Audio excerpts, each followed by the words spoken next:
നമസ്കാരം, എൻ്റെ പേര് വിഷ്ണു.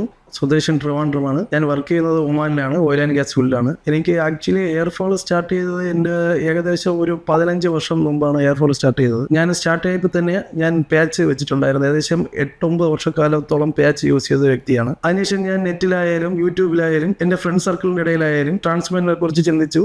അതിനെനിക്ക് ഫസ്റ്റ് ഓപ്ഷൻ എനിക്ക് തന്നതെന്ന് വെച്ച് കഴിഞ്ഞാൽ Laden city Trivandrum donor area actually എനിക്ക് അല്പം വീക്കായിരുന്നു. അപ്പോൾ അതിന് വേണ്ടി എൻ്റെ ഒരു 6 മന്ത് മെഡിസിൻ എടുക്കാൻ പറഞ്ഞായിരുന്നു. എനിക്കാണെങ്കിൽ എത്രയും പെട്ടെന്ന് എന്നെ ട്രാൻസ്പ്ലാന്റേഷൻ ചെയ്യുന്നു ആ ഒരു രീതിയിലായിരുന്നു ചെയ്യുന്നത്. ഇവിടെ നിന്ന് തന്ന സപ്പോർട്ട് എന്ന് വെച്ചാൽ അത്രയും വലിയ സപ്പോർട്ടാണ് എനിക്ക് തന്നത്. ഞാൻ വീണ്ടും 1 വർഷത്തിന് ശേഷം വന്നായിരുന്നു. ഇവിടുത്തെ ഡോക്ടർമാർ ചെക്ക് ചെയ്തു, ഗ്രോത്ത് എല്ലാം ഓക്കെ ആണെന്ന് പറഞ്ഞായിരുന്നു. ഡോണർ ഏരിയ ഏകദേശം 3000 ഹെയർസ് ഡോണർ ഏരിയയിൽ നിന്ന് കിട്ടിയായിരുന്നു. ഇതിപ്പോൾ എൻ്റെ റിസൾട്ട് ഒരു 5 മന്ത് ആയിട്ടേ ഉള്ളൂ. ഞാൻ വളരെ ഹാപ്പിയാണ്. ലാദൻ സിറ്റി എനിക്ക് നന്ദി പറയുന്നു. എനിക്കിപ്പോൾ കോൺഫിഡൻസ് കൂടി. ഏകദേശം 10 വർഷത്തോളം പാച്ച് വെച്ചുകൊണ്ട് നടന്ന എൻ്റെ വിഗിന്റെ ഇന്ന് റിലീസ് കിട്ടി. ഇപ്പോൾ ഫ്രീ ആയി. എൻ്റെ കോൺഫിഡൻസും വീട്ടിലെല്ലാവരും ഹാപ്പിയാണ്. ഞാൻ പുറത്താണ് ഒബിസിയിൽ വർക്ക് ചെയ്യുന്നത്. സർജറി കഴിഞ്ഞു 30 ദിവസം കഴിഞ്ഞപ്പോഴേക്കും ഞാൻ എൻ്റെ ജോലിയിലേക്ക് ഒമാനിലേക്ക് പോയായിരുന്നു. അത് കഴിഞ്ഞ് ഞാൻ തിരിച്ച് റിട്ടേൺ 5.5 മാസത്തിന് ശേഷം വന്നായിരുന്നു ഇപ്പോൾ ലീവിന്. ഇപ്പോൾ ഈവൻ വൈഫിനെ ആയാലും അമ്മേനെ ആയാലും സിസ്റ്ററിനെ ആയാലും ഞാൻ വീഡിയോ കോൾ ഓഡിയോ കോൾ ചെയ്യുന്നത്. പക്ഷേ 5.5 മാസത്തെ റിസൾട്ട് എന്നെക്കാട്ടിയും അവരെക്കാണ് എന്തുമാത്രം ചേഞ്ച് ഉണ്ടായെന്ന് മനസ്സിലായത്. ഫ്രണ്ട്സിനാവട്ടെ, കസിൻസ്, റിലേറ്റീവ്സ് എല്ലാം കണ്ടിട്ട് അതിന് മാത്രം